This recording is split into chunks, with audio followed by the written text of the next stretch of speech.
La Universidad Nacional y el CINART S.A. presentan Una Mirada.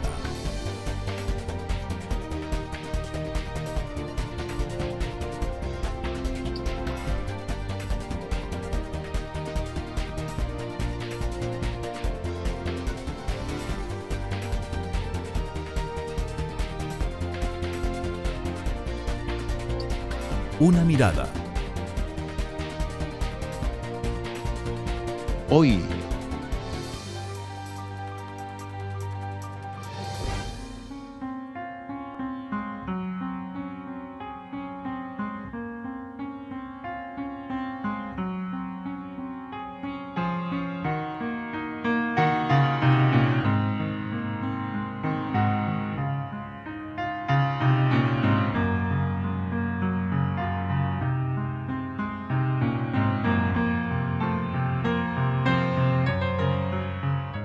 ya sea el segundo, me gustaría tener 3.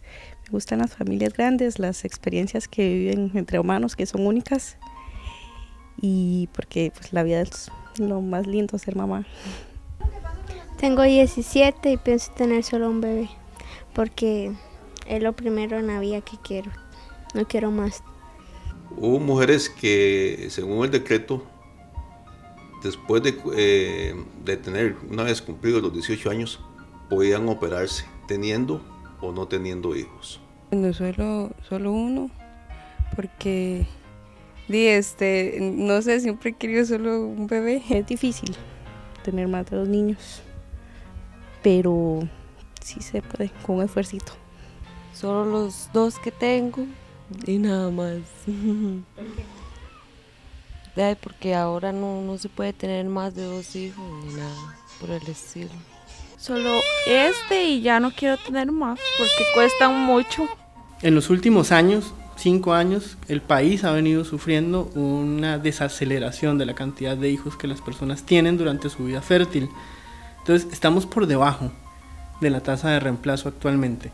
Necesitaríamos en promedio 2,1 hijos por mujer y tenemos 1,8. Entonces hemos venido haciendo un decrecimiento muy grande, combinado con que hay menos migración, entonces eso también afecta un poco el tema de las tasas de reemplazo. y muchas de estas mujeres que tienen más de secundaria entran a la fuerza de trabajo, entonces posponen los hijos. Es preocupante, digamos, desde el punto de vista que cada vez va a haber menos población joven que pueda mantener la creciente población vieja, que requiere pensión, que requiere cuidados, que requiere servicios de salud. Vamos a tener que desarrollar nuevos modelos en los programas de prestación de servicios sociales. Esto lo que expresa es una transformación de la pirámide poblacional, de tal manera que cuando estos grupos van ascendiendo en edades, posiblemente, digamos, van a tener menos capacidad productiva y de generación de servicios para sostener a la población adulta, que va a ser significativamente mayor.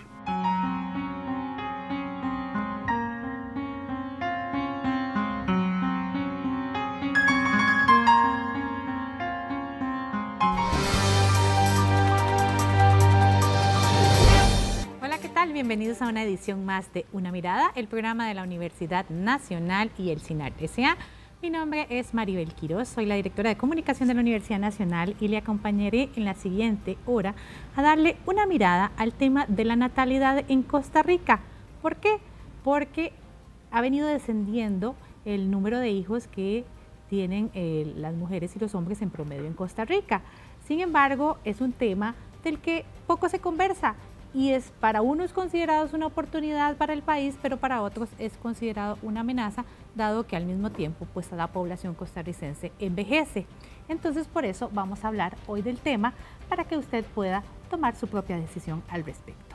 Para ello hoy nos acompaña el señor Luis Carlos Ramírez Zamora, quien es presidente de la Junta Directiva de la Asociación Demográfica Costarricense. Muchas gracias por estar con nosotros. Gracias. También nos acompaña Yendri Vargas, quien es investigadora del Instituto de Estudios Sociales en Población de la Universidad Nacional. Gracias, Yendri, por estar en Una Mirada. A usted por la invitación. Y nos acompaña una vez más un asiduo colaborador de Una Mirada, el señor Arodis Robles, demógrafo, y doctor del Centro Americano de Población de la Universidad de Costa Rica. Gracias por estar con nosotros. Gracias por la invitación. Muy bien, como pudimos ver en el video de introducción, nosotros nos dedicamos a hacer un sondeo con algunas madres sobre el tema de la natalidad. Debido a que recientemente en los medios de comunicación se ha dado alguna especie de alerta sobre qué tan bueno o malo puede ser para el país que la tasa de natalidad, o sea, el número de nacimientos, esté descendiendo.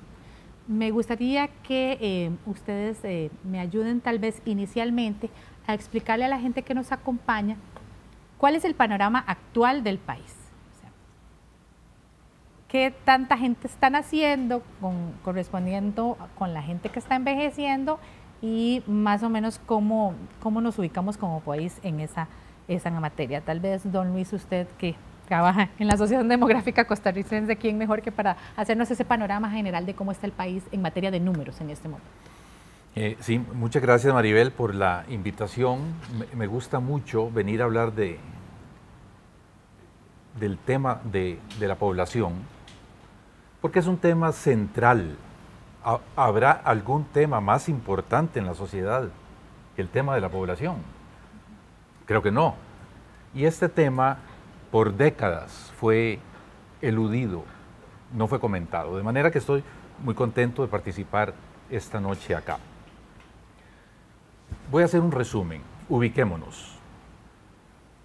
Costa Rica en los últimos 50 años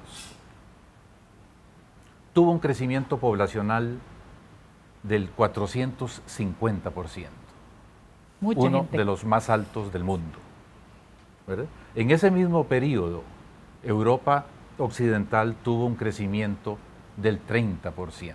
Es decir, Costa Rica creció 15 veces más en los últimos 50 años que Europa Occidental.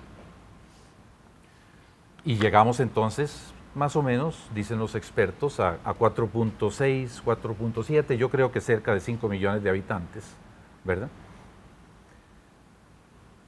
Y dichosamente viene descendiendo la tasa de natalidad, la tasa de crecimiento. Esto es una bendición inmensa para el país. Me explico. La historia muestra que cuando la tasa de natalidad decrece, las familias se vuelven más prósperas y la sociedad se vuelve más próspera. Esto es puro sentido común. Una familia de 2 hijos va a alimentar y educar mejor a sus hijos. Una familia, digamos, de clase media baja, que son las más abundantes del país. Una familia que tiene 2 hijos va a alimentar y educar mejor a sus hijos y van a ser mejores ciudadanos que esa misma familia si tiene 6, 7, 8, 9 o 10, como ocurría antes. Número 1. Número 2. La historia muestra con toda claridad que cuando la tasa de natalidad decrece, se produce un enriquecimiento de las familias y un enriquecimiento de la sociedad. Número 3. Hay gente que dice que nos vamos a quedar sin chiquitos. Por Dios santo, si en Costa Rica todavía nacen 72,000 al año, mueren más o menos 20,000 personas al año y hay un crecimiento neto de 50,000 costarricenses más por año, más o menos. El falso temor de que no va a haber gente para sostener las pensiones. Un temor absolutamente falso. Las pensiones, en Europa Occidental eso está claramente demostrado, la sostenibilidad de las pensiones dependen del manejo económico y político y no del problema demográfico. ¿Acaso las naciones occidentales, Europa Occidental, las naciones más modernas y avanzadas del mundo, tienen problemas en sus pensiones y tienen poblaciones que vienen decreciendo, ¿verdad? Digamos, la pirámide viene decreciendo, tienen crecimiento más o menos de reemplazo, ¿verdad? Y no ha ocurrido ningún problema con las pensiones. De manera que, resumo, tuvimos uno de los crecimientos poblacionales más grandes del mundo en los últimos 45, 50 años. Aquí están los expertos que no me dejan mentir. Eso tuvo un impacto ecológico terrible en el país, pero terrible. En 1950 Costa Rica tenía el 50% del área cubierta de bosques primarios. Hoy tenemos solo el 17%. Es decir, nos volamos decenas de miles de hectáreas. Tenemos una área metropolitana que va desde Paraíso en el este hasta La Garita en el oeste. Nos volamos las mejores tierras labrantías de Costa Rica en los últimos 50 años. De manera que el descenso de la natalidad de Costa Rica no solo no es un problema, es una bendición de los cielos. Imagínense ustedes que, por ejemplo, todavía tenemos en Costa Rica montones de aulas con 40 niños. Mi esposa, que es educadora profesional, sabe, y todos los educadores profesionales saben, que el número ideal de niños por aula es de 21. Todavía tenemos montones de escuelas primarias y escuelas secundarias y colegios de enseñanza secundaria en el país con 40 alumnos. Este descenso en la natalidad nos va a permitir reducir probablemente a 30, a 28, a 32, todavía no a 21, que es lo ideal.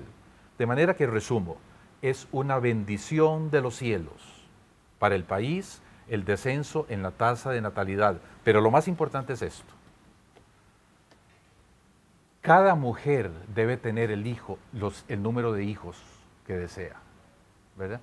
Sucedió en el pasado que las mujeres, por falta de protección, por desatención en los derechos sexuales y reproductivos de las mujeres, tenían 8, 10, 12, 14, 16 hijos. Ahora, las mujeres educadas de Costa Rica, e inclusive mujeres de sectores poco educados de Costa Rica, tienen dichosamente acceso a la planificación familiar y están teniendo los hijos que quieren. De manera que, en resumen, es una bendición de los cielos, ¿verdad? El descenso en la tasa de natalidad, el descenso en la fecundidad. Esto no es malo para el país, no es malo para la economía, no es malo para la educación, no es malo para las familias, no es malo para nada. Es buenísimo desde todo punto de vista. Sí, hay que también tomar en cuenta una cosa. Esto no es un fenómeno aislado que está pasando, no es que solo está bajando la natalidad, estamos sufriendo desde hace varias décadas varios cambios poblacionales. Uno de los más importantes es este, y actualmente el número promedio de hijos por mujer es alrededor de 1.83. Eso está por debajo de lo que llamamos la tasa de reemplazo, que es 2.1. ¿no? Sí. Y esto ha estado ocurriendo desde el año 2002, pero la fecundidad, que es el número promedio de hijos por mujer, está bajando en el país desde el año 63. Ahora, ¿qué es lo que ha pasado? ¿Qué es esto? ¿Qué es? Esto es un cambio social muy importante, es el cambio de una norma social. Las mujeres y las familias quieren menos hijos. Por ejemplo, en el reportaje que veíamos, una de las madres dice que quiere una familia grande de 3. Sí. Hace 40 años una familia grande era de 7, 8, sí. 10, 12 personas. Ahora una familia grande es de 3. Todas las demás dijeron 2, algunas dijeron 1. Claramente es una norma social que cambió en el país y sí, claro.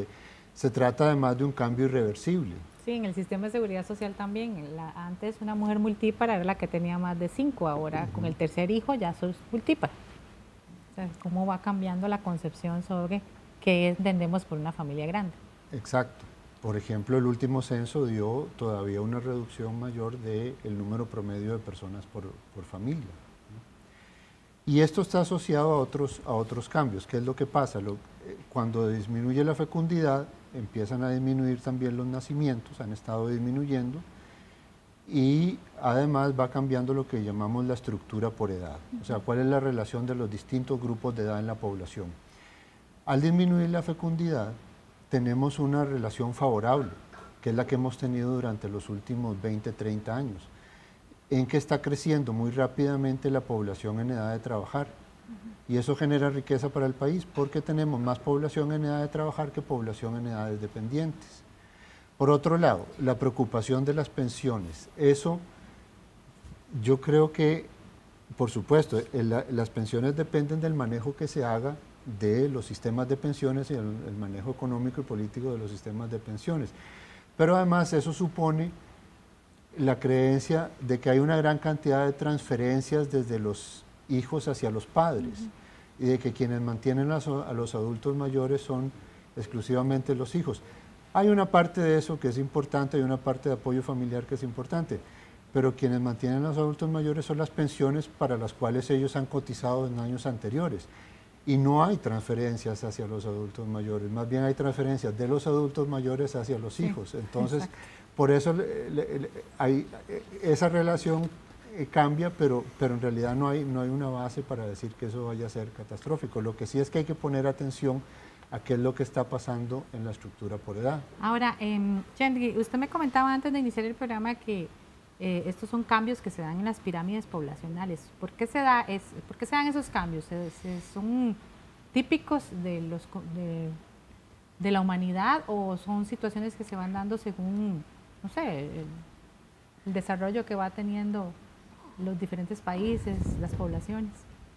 Bueno, es parte de lo que se llama la transición demográfica, ¿verdad? Todos los países pasan por un proceso de altas tasas de fecundidad y altas tasas de mortalidad. Cuando logramos estabilizar esa tasa de mortalidad infantil, sobre todo, ¿verdad? Agregamos un año más de vida a la población y logramos tener más, pues lograr que la población se estabilice en ese sentido y empezamos entonces a tener un crecimiento de la población.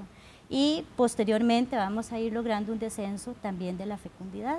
Parte de esto es pues todo el cambio cultural también, ¿verdad? La inserción de la mujer en el mercado laboral, la iniciativa de poder estudiar más, no estudiar hasta secundaria, por ejemplo, sino llegar a tener un posgrado o más, y tener la posibilidad de insertarse en ese mundo laboral, evidentemente también provoca ese cambio, ¿verdad? En la familia, en donde la mujer se empodera y promueve que haya posibilidad de tener menos hijos. No obstante, cuando hay una iniciativa de tener más hijos, también hay que pensar qué posibilidades te da el sistema, ¿verdad? Claro. Para tener más hijos y que puedas seguir teniendo las funciones que ya tenías antes de tener los hijos. Y eso muchas veces hace que la mujer decida, pues no, porque no quiero abandonar las funciones que me ha costado lograr y el empoderamiento que he logrado por tener un niño, ¿verdad? Entonces vas deteniendo ese proceso, muchas veces te casas tarde y quizás hasta prolongas la edad, ¿verdad? De tener un niño por no abandonar el proceso que has logrado ya académicamente muchas veces, ¿verdad? Sí, porque a mí me llamó la atención en el video introductorio que solo una mujer dijo porque no quiero tener otro hijo, las otras dijeron porque no podía tener más, pero bueno, para eso estamos aquí, para hablar de este tema, pero ahora vamos a ir a un corte y ya regresamos.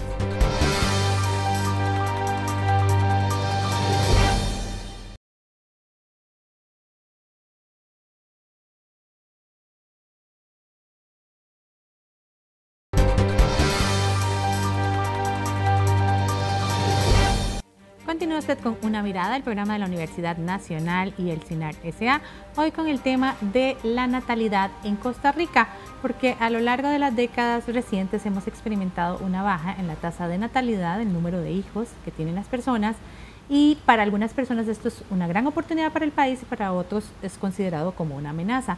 Precisamente son múltiples los factores que tienen que ver con este descenso en la natalidad y por eso conversamos con Cristian Gómez Ramírez de programas de investigación de la Asociación Demográfica Costarricense, quien nos explicó algunos de los factores que tienen que ver en esta situación.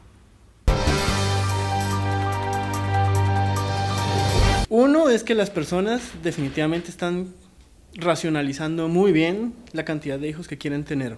Entonces, una de las cosas que uno puede ver de los datos de las encuestas es que los métodos anticonceptivos han tenido un cambio radical en su estructura y el método más utilizado es la esterilización. Entonces pareciera ser que las personas a determinada edad están diciendo, ya tuve la cantidad de hijos que yo quería tener, voy a buscar un método permanente que me evite seguir teniendo hijos. Y eso hace que ya no hayan posibilidades reproductivas. Después de los 25 años, la esterilización se convierte en el método predilecto, digamos, de las personas. La otra es este tema de racionalizar los hijos deseados y los hijos tenidos. hay un acercamiento enorme entre el ideal de hijos y lo que en realidad las personas están teniendo. Algo que nunca se había visto en las encuestas. Los ideales siempre estaban muy por encima y ahora los ideales están muy cercanos. Y otra de las razones que parece tener un rol importante es el aplazamiento de la primera maternidad. Las mujeres están empezando a tener su primer hijo en el grupo de edad que está entre los 24 y los 25 años. Entonces hemos ido corriendo la edad de la primera maternidad. En los próximos 8 años el grupo se va a correr a un quinquenio más. El grueso de las primeras maternidades va a estar entre los 25 y los 29 años. Eso lo que implica es que las mujeres tienen menos edad fértil. Entre más pospongan su primera maternidad, hay menos años donde las mujeres van a poder tener hijos. Y el último factor tiene que ver con las posibilidades de participación en distintos espacios que las mujeres están teniendo. El acceso a educación superior, el acceso a trabajo, poder decir que sus proyectos de vida no necesariamente están ligados a la maternidad, hacen que la cantidad total de hijos que las mujeres tengan empiece a reducirse, y hay algunos en que ya ni siquiera los hijos son parte de sus proyectos. Como vimos, múltiples son los factores relacionados con el tema de la natalidad en Costa Rica. Ahora, me gustaría retomar en este punto con ustedes, ¿qué factor fue determinante en el desarrollo del país para que este cambio se diera? Porque, como usted nos explicaba, o sea, durante mucho tiempo crecimos de una manera muy rápida y en gran cantidad. ¿Qué involucró ese cambio? ¿Qué hizo que eso se revirtiera? Yo creo, aquí los expertos contestarán con más propiedad esa pregunta, pero yo creo que lo fundamental es la educación de la mujer, ¿verdad? Es decir, la mujer al tener educación, naturalmente, como decía el experto de la Asociación Demográfica Costarricense, naturalmente acerca la realidad al número de hijos deseado, ¿verdad? Entonces comienza a planificar, ella se da cuenta, la mujer educada se da cuenta que no le conviene desde el punto de vista de la salud, de la educación de los chiquitos, ¿verdad? Llenarse de hijos como ocurría antes. Hubo mujeres que en Costa Rica tenían 18, 20, 22, 24 hijos, ¿verdad? Hay un caso, nos decía Arodis, de una mujer que tuvo 30 hijos. Bueno, ya eso en las mujeres educadas no se ve, de manera que yo creo que el cambio fundamental que causa este descenso en la natalidad es la educación de la mujer. Y creo que entre más educada la mujer, probablemente más limite su fertilidad, su natalidad. Porque a ninguna mujer le interesa tener hijos que no van a ser bien educados, ¿verdad? Sí, pero también tiene que ver todo el proceso de las campañas de planificación que inicia el país de los 50 en adelante, ¿verdad? Que inciden evidentemente en esa decisión y que le dan a la mujer la posibilidad de decir cuántos quiere o no quiere tener, ¿verdad? Y también evidentemente pues la educación sí incide, pero hay que tomar en cuenta que las campañas de planificación van asociadas, ¿verdad?, a ese mismo proceso de educación, de educar para su salud reproductiva, y empezar a empoderar a la mujer en el sentido de poder iniciar un proceso de reproducción por ella misma, ¿verdad? Que ella misma decida hacerlo y decida cuántos hijos quiere tener. Tal vez una cosa importante es pensar cómo baja la fecundidad, cómo baja el número promedio de hijos por mujer. Y una de las cosas que se sabe y está bien descrita en los estudios de varios países es que eso es un proceso de difusión. Es un proceso de difusión que empieza primero en un núcleo de mujeres de área urbana de mayor educación, se va difundiendo hacia mujeres de menor educación y así hacia área rural. Mi colega Luis Rosero hizo un estudio que si uno pone el mapa de Costa Rica a dónde empezó el descenso de la fecundidad, está exactamente en el centro del área metropolitana y se ve cómo se va difundiendo hacia las costas y hacia las áreas más rurales. Ahora, ¿por qué ocurre este proceso de difusión? no hay un umbral, no hay necesariamente cuando la mujer adquiere cierto nivel de educación, que sin lugar a dudas está asociado, ¿sí? Pero hay tres cosas que se saben bien. Las mujeres tienen que ver alguna ventaja de tener menos hijos. O sea, tienen que ver que realmente es ventajoso y estar convencidas que es ventajoso tener menos hijos. Es un proceso de cambio social importante. Por otro lado, tienen que estar dispuestas a hacer lo que implica tener menos hijos, parar de tener hijos, usar métodos de planificación familiar o limitar la fecundidad de alguna manera. Y lo otro, lo que señalaba Yendri, tiene que haber la posibilidad de que en efecto lo hagan. Entonces, en los 60 el país empezó una serie de campañas de planificación familiar y además, bueno, en los 50 estuvieron disponibles en el mundo los anticonceptivos de mayor eficacia, ¿verdad? Y entonces eso junto con tanto la percepción de que era ventajoso tener menos hijos y la disposición de tener menos hijos es lo que generó un proceso de baja de la fecundidad. Así como nosotros tuvimos una de las tasas de fecundidad más altas, 7.1, y una de las tasas de crecimiento más altas en el 63, también tuvimos uno de los descensos más rápidos. ¿Sí? En los 60. Tuvimos un descenso sumamente rápido, llegamos en una década a la mitad. Eso solo es posible si ya había una idea de que había que tener menos hijos. Y cuando se hicieron presentes y hubo disponibilidad de métodos de planificación familiar, eso se difundió muy rápidamente. Ese proceso de difusión fue muy rápido, pero lo primero que ocurre es que tiene que haber una idea clara de que es la norma social cambia, ya no es ventajoso, ya no hay que tener tantos hijos. Eso también está muy asociado a la difusión de una serie de programas en el país, el aumento de la educación, la extensión de programas sociales. En el país en los 60 hay un aspecto de comunicación que es clave, la electricidad, teléfonos, carreteras, etcétera. Todo eso junto dio como resultado una baja muy rápida de la fecundidad en Costa Rica.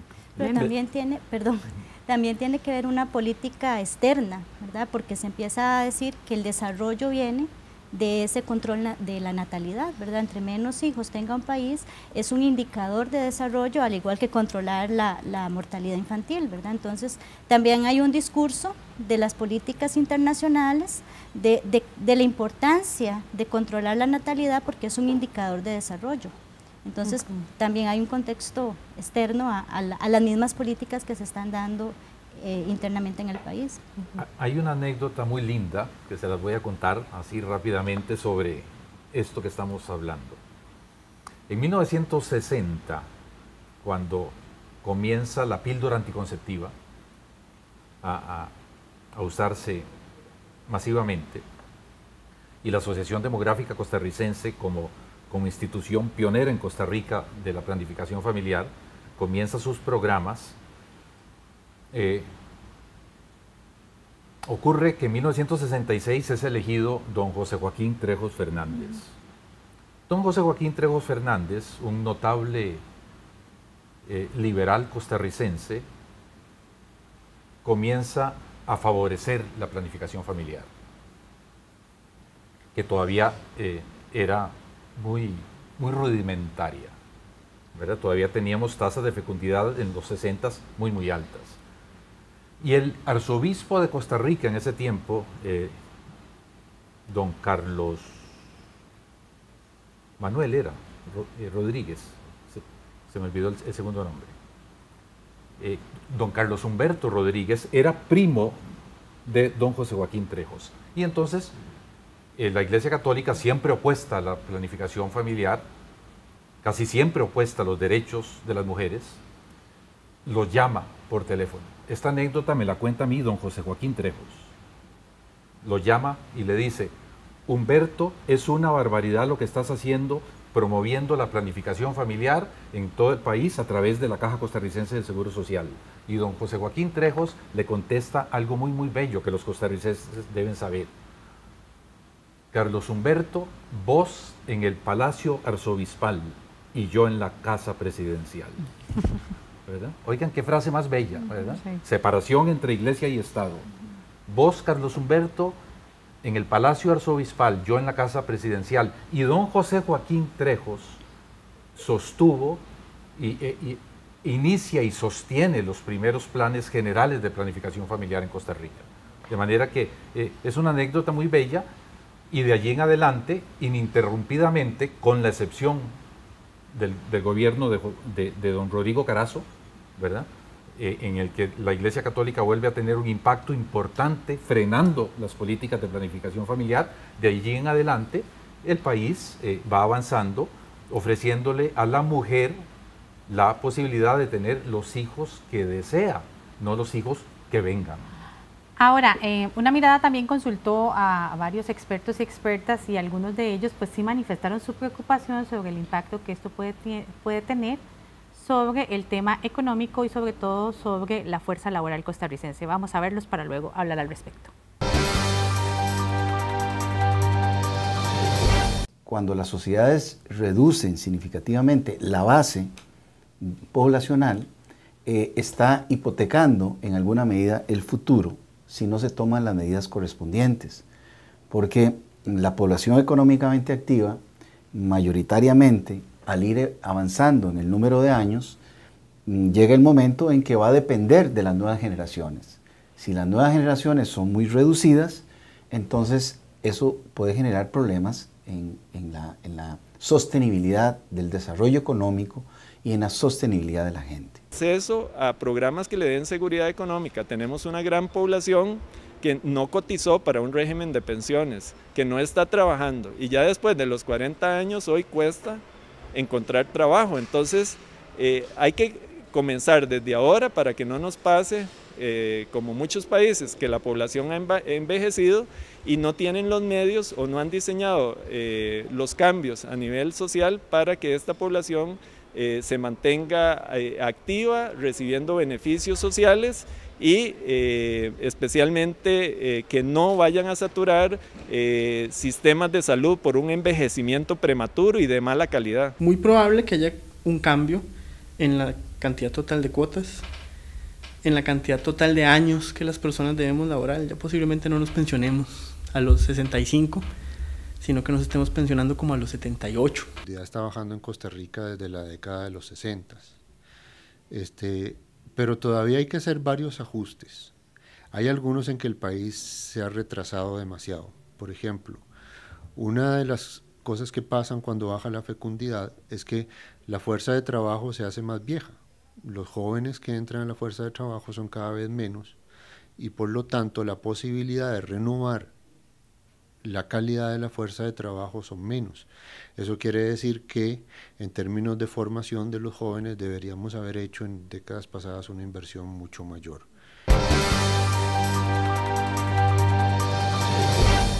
Bueno, definitivamente un tema bastante interesante. Ahora, una pregunta que yo creo que se hace mucha gente. ¿Hasta dónde ese descenso en la tasa de la natalidad puede no significar un riesgo para un país? Le pongo un ejemplo, mire, nosotros tenemos 72.000 nacimientos al año, 20.000 defunciones, agregamos cada año 52.000 más costarricenses. Imagínense, estimados televidentes, que todavía tenemos un 42% de los embarazos en Costa Rica no deseados. O sea, que de los 72.000 nacimientos que tenemos al año, 28.000 son no deseados. Eso lo dejo allí para que ustedes reflexionen. Tenemos todavía 14.000 embarazos en adolescentes al año. De manera que tenemos todavía mucho trabajo que hacer para disminuir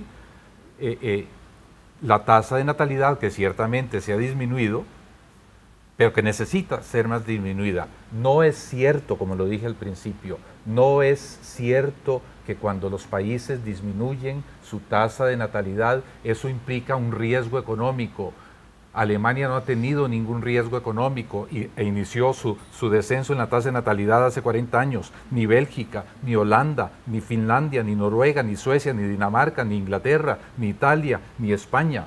De manera que ese manido argumento de que vamos a poner en riesgo nuestras pensiones porque disminuya la tasa de natalidad, no es cierto, no se sostiene históricamente. Repito, históricamente lo que está muy claro es que conforme disminuye la tasa de natalidad, conforme las familias tienen menos hijos y los educan mejor, crece la prosperidad familiar y crece la prosperidad de la sociedad.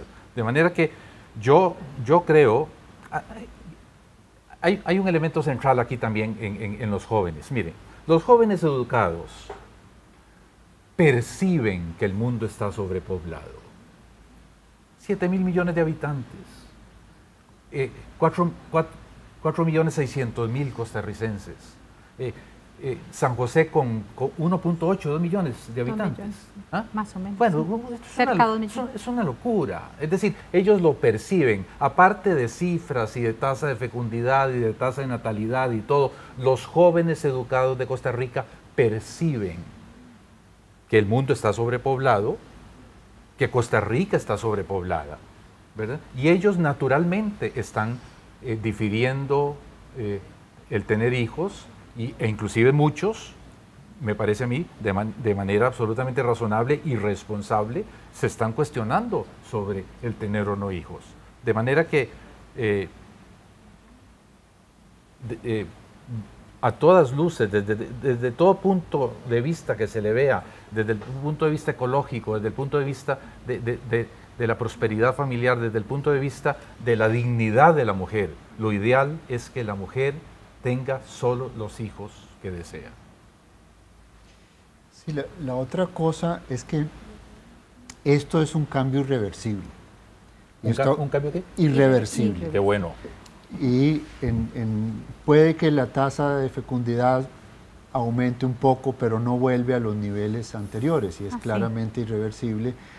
Ya nos vamos a quedar cerca del 2.1, puede que estemos en 2.1 o algo menor, no sabemos bien. Ahora, ¿de qué depende el impacto? Porque esto está ocurriendo desde hace décadas. El impacto depende de cuál es la capacidad de la sociedad de tomar en cuenta ese cambio. Y entonces algunos de los entrevistados decían, bueno, si no se toman las medidas hay que tomarlas, había que tomarlas hace mucho tiempo y nos hemos atrasado en algunas. Por ejemplo, van a entrar menos jóvenes a la fuerza de trabajo, eso es cierto, pero si entran más educados van a entrar a empleos de mayor productividad y por lo tanto más bien estamos generando mayor crecimiento. Tenemos esa oportunidad ahora. ¿Por qué? Porque el grueso de la educación se financia una parte de transferencias del Estado, pero también una parte muy importante de la educación de los menores se financia de transferencias privadas, o sea, de lo que los papás ponen para mandar a sus hijos a la educación. Si son menos, esa educación es de mayor calidad y esa oportunidad la tenemos ahora. La matrícula escolar está bajando. Eso no quiere decir que podamos sacar la plata de la educación y ponerla en otra cosa, al contrario, eso quiere decir que tenemos que tener una preocupación especial por la calidad de la educación. Sí, precisamente esas previsiones es las que tenemos que ver si se están tomando o no, y vamos a hablar de eso en el siguiente bloque. Ya regresamos aquí en Una Mirada.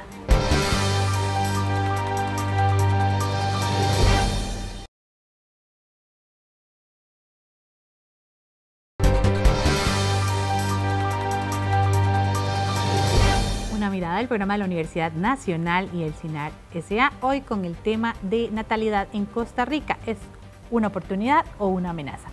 En el segmento anterior, antes que entremos a hablar sobre el temita que se nos quedó pendiente bueno, ¿qué hacemos entonces para sacar el mejor provecho de una situación como esta y que no se nos convierta en un problema?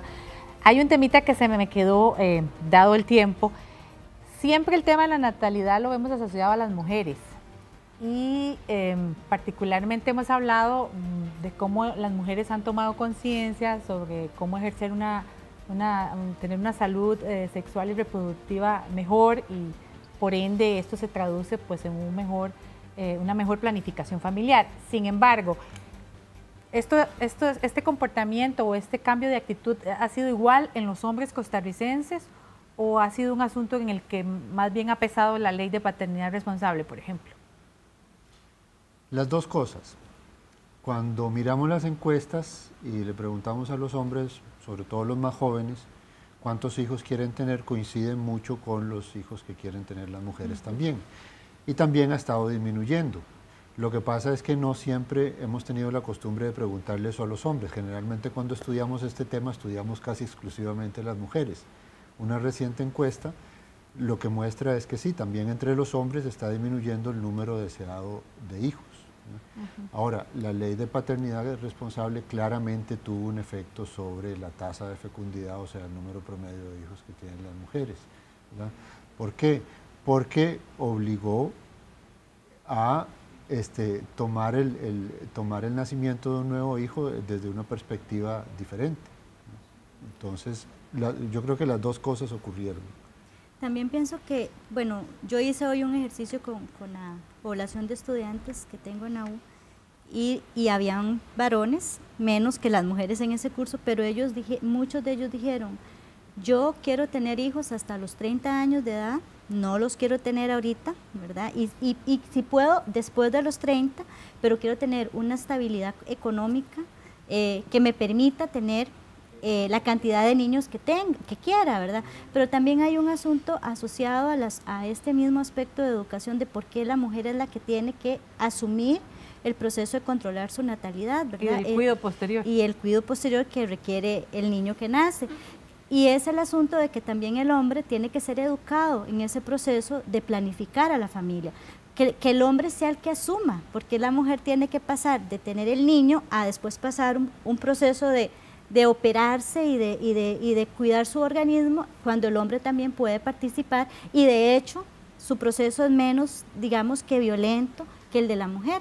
Pero ha sido un asunto muy cultural de que es la mujer la que tiene que asumirlo y la que debe de practicarlo, ¿verdad? Y no una decisión de pareja en donde el varón podría también decir, yo apoyo el proceso y me empodero en hacer también este proceso de planificar la familia, ejecutando yo el proceso, ¿verdad? No necesariamente, ya la mujer hizo mucho con tener 9 meses a un bebé e ir a tener a ese bebé y después asumir con roles que el hombre no necesariamente asume, no porque no pueda, sino que ya socialmente también hay algo establecido de que la mujer lo asume.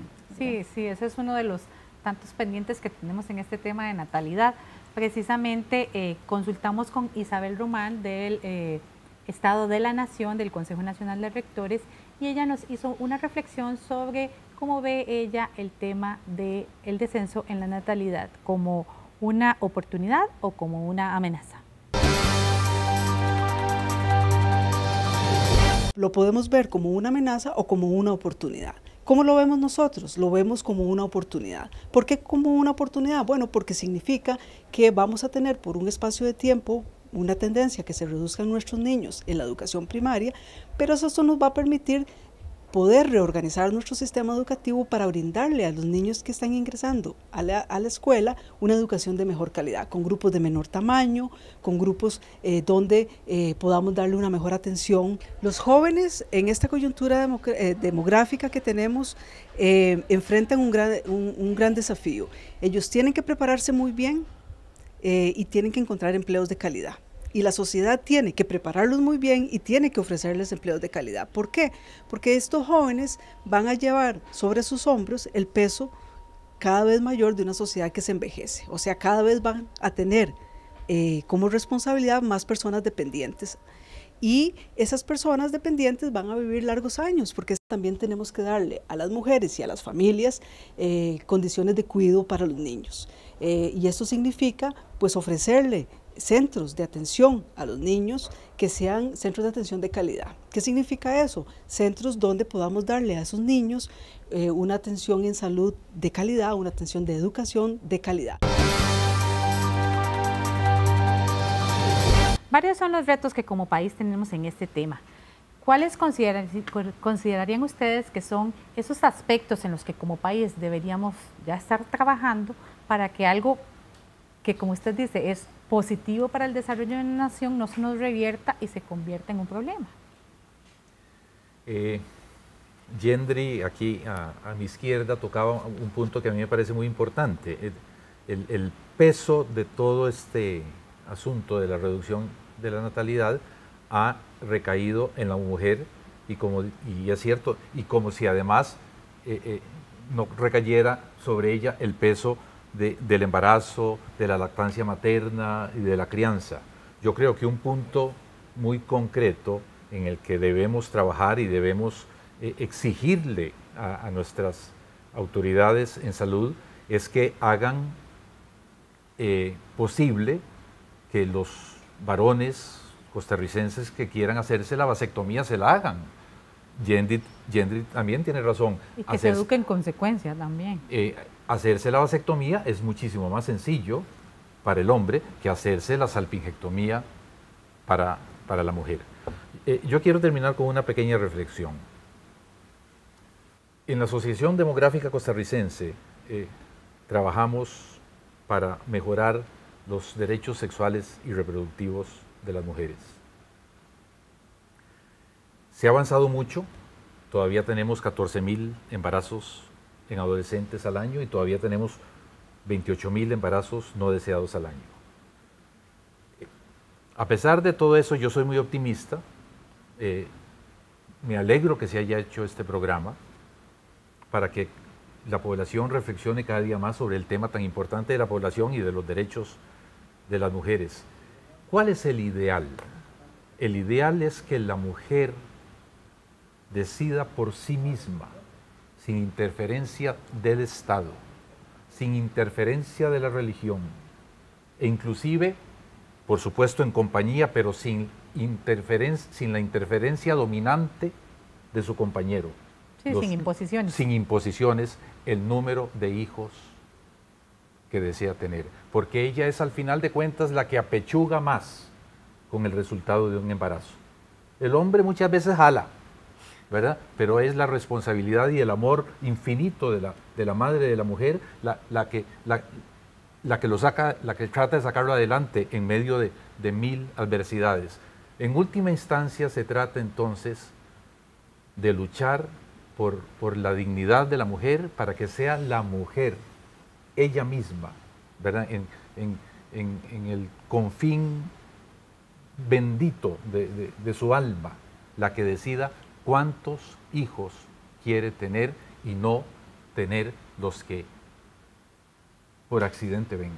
Sí, pero eso nos lleva también entonces al tema pendiente de que el tema de la maternidad y del cuidado de niños y niñas, en este caso, no es un asunto meramente de las mujeres. Sí, a ese punto ahorita me quería referir, y es el hecho de que si la mujer tiene el derecho de decidir cuántos hijos quiere tener, ¿verdad? Y se empodera en ese proceso, también es importante que pueda tener el derecho de ser madre. Y si quiere ser madre, y si quiere tener esa experiencia, con 1 o 2 hijos o más que quiera tener, porque eso es una decisión personal. Si es el hecho de que hace una decisión de al menos un hijo, creo que también hay que promover políticas que contribuyan con estas mujeres a tener la tranquilidad de que si yo continúo con mi vida cotidiana desde el punto de vista laboral, académico, si quiero seguir estudiando, tenga el apoyo de poder dejar a un niño completamente seguro y yo irme tranquila a trabajar o a estudiar. Y eso muchas veces las mujeres que no tienen esas redes de apoyo se ven entonces fracasadas, ¿verdad? Se realizan quizás como madre y al mismo tiempo dice, ¿y dónde quedé como persona? ¿Verdad? Y al mismo tiempo está el tema que usted mencionaba, que si yo voluntariamente, porque yo quiero tener más de un hijo, quiero tener 2 o 3, porque yo considero que puedo tenerlos, tampoco es justo que esas mujeres no puedan tener los hijos que quieren tener porque socialmente no hemos asumido la responsabilidad del cuidado como un asunto de todos y todas, sino que sigue recayendo en las mujeres y no hay unas políticas efectivas y permanentes y que den resultados en el largo plazo, más allá de un gobierno que les permitan a quienes quieren tener hijos, hombres y mujeres, contar con eso que usted dice, esa red que nos permita hacer efectivo ese derecho que pues también es importante defender. Digamos guarderías infantiles, ¿verdad? Apoyadas por el Estado, por ejemplo, ¿verdad? Sí.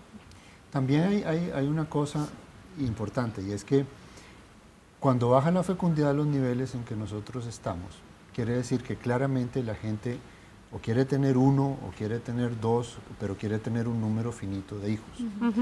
Y ve ventajoso tener un número finito de hijos. Eso está asociado otras dos cosas. Uno, la sociedad percibe que la educación de los hijos es de importancia y la gente quiere tener hijos, pero también quiere tener hijos educados y quiere tener hijos bien preparados, ¿verdad? Por un lado. Pero por otro lado también está asociado a que las mujeres no se ven en el rol exclusivo de maternidad, sino que también se ven en otros roles, que para los cuales muchas veces lo ideal es tener un número más limitado de hijos.